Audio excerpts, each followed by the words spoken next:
So, hey, welcome back to our channel, Living in South Florida with Kevin Sue. So I'm Kev. Sue's out on assignment, looking for other additional great topics for new videos coming up. So, today we're going to talk about something that's really been bubbling up for the past, really the past couple of years. But South Florida has seen a significant increase in real estate prices. I mean, and what it's doing is it's leading many folks to wonder whether or not are we going to have a crash. Is this kind of leading to what we saw back in 2008? Is a crash imminent? So, today we're going to talk about some of the factors that are driving the surge in home prices. We're going to talk about whether or not the market has peaked and kind of what we can expect in coming months. So, and folks, honestly, many current and potential homeowners alike are wondering if home prices in the region, have they hit their peak? So you know what? Stick around. Let's find out.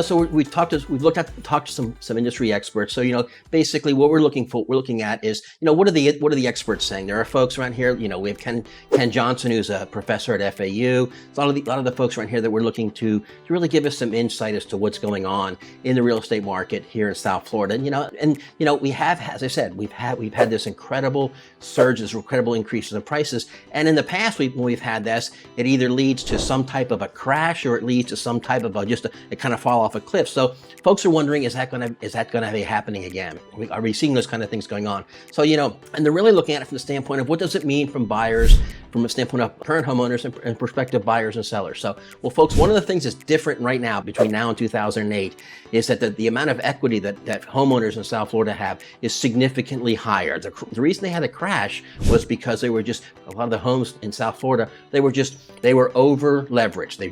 They owed more than they were worth. That's not the case anymore here in South Florida. Now, one of the things that we are seeing is that the increase in prices is beginning to slow down. Prices are still going up, but they're not going up at the same trajectory that they were before, okay? And perhaps they may even be looking to plateau off, okay? And that gives indications that South Florida we may have hit the peak, okay, of our housing cycle. We may be basically looking to kind of plateau off going into 2024 and 2025. Sales are down, okay? Prices seem to be leveling off, okay? And they're not rising as dramatically as they were before, okay? Inventory is still very scarce, okay? And again, as we said in many of our videos, we're just not making any more land down here in South Florida, so folks are building up instead of building out. So you will see some new condo complexes coming in. You may see a couple new townhome complexes coming in where folks have sold from big lots. But really what you're seeing, even with the increase in new construction and the increase in the new condos that are going up, especially the beachfront ones, we're still seeing that there is still a significant shortage of properties here in South Florida. And basically, according to Ken Johnson, a professor at FAU, this is typical of a market reaching its peak.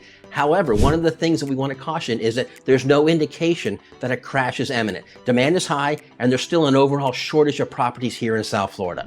And we mentioned it before, okay, and we'll continue to mention it. Right now, the supply of homes in South Florida is limited. And one of these things is scarcity does drive competition among buyers to kind of help support the prices. I mean, if there are more folks coming down and looking for a place than there are places available, you're going to have people that are going to be paying a little bit higher prices, and that scarcity is really, really driving a lot of the continuing price increases. In addition, there's ongoing infrastructure development. They're widening a lot of the highways. They're making long overdue changes. The tri-rail is expanding. The train is expanding. There's all kinds of local, and county-wide type of mass transportation that's finally catching up with what's needed here. So they're looking, and it's just one of these things where we're seeing all kinds of real promising changes and promising improvements, for the future here. The other thing is that we're also starting to see a little bit of a price stability. Now, we mentioned it before, okay? What we're seeing is that while home prices and home values aren't remaining flat, you're not seeing that, that almost rocket-like trajectory of increase in home prices. You're seeing it where it's become more moderate, okay? And that's, as I said before, that's leading to basically some of those prices plateauing. Now, that doesn't mean that the values are necessarily going to plateau either. I mean, the values of the homes and here in South Florida are continuing to rise. We're still seeing anywhere between a 3.7 and a 5.2 year-over-year increase in property values. That's fantastic given some of the areas and other parts of the country where you're starting to see property values basically decline. New York City is one, Cali is another one, Chicago, some of the other areas where basically they don't have the lifestyle, they don't have that robust job market that's going on. They don't have that year-round opportunity to for the kind of lifestyle that people are looking for. And you're seeing where some of the property values are actually declining. That in itself is also leading some folks to basically leave some of those areas. They're leaving New York. They're leaving Cali in droves. They're leaving Chicago. They're leaving Washington, D.C. They're leaving Baltimore. They're taking off. And it's because property values are declining and the overall lifestyle isn't what people thought it was going to be, even as recently as 5 years ago, let alone 10, 15, 20 years ago. So we still believe that there's going to be a strong demand is going to be as expected.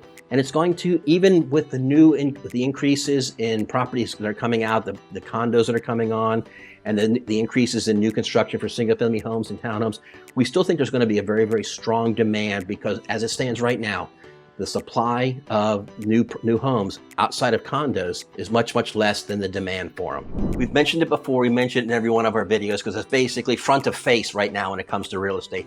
It's the impact of interest rates. Now, the Fed has taken its opportunity to increase the interest rates, the base rates, a number of times over the past year.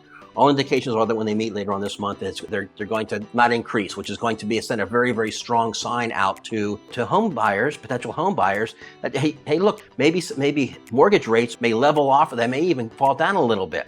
Now, the interest rates, they play a crucial role in the real estate market. And even with the current trend of going down a little bit and dipping, it's contributing to an overall stability in the market, okay? Now, simply one of these, if this, then that type of a deal. And there's a lot of folks that basically say, if the rate goes down, then that will give me more of an incentive to buy.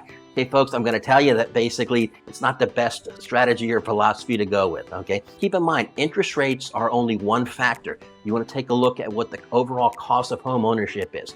How much is the insurance? How much are the real estate taxes? Okay, and keep in mind, if you continue to wait for one aspect of that, the interest rates to drop down and the others go up, you may end up pricing yourself out of the home. There's an old saying that basically is you date the rates, but you marry the house, okay? And that saying is as relevant now more than ever, okay? So you secure the price now, okay? You can always refinance later when the price of the housing goes down. So let me kind of give you a snapshot of some market analysis and some price trends, okay? Over the past year, the number of housing units as a whole, okay, has decreased by about 3%.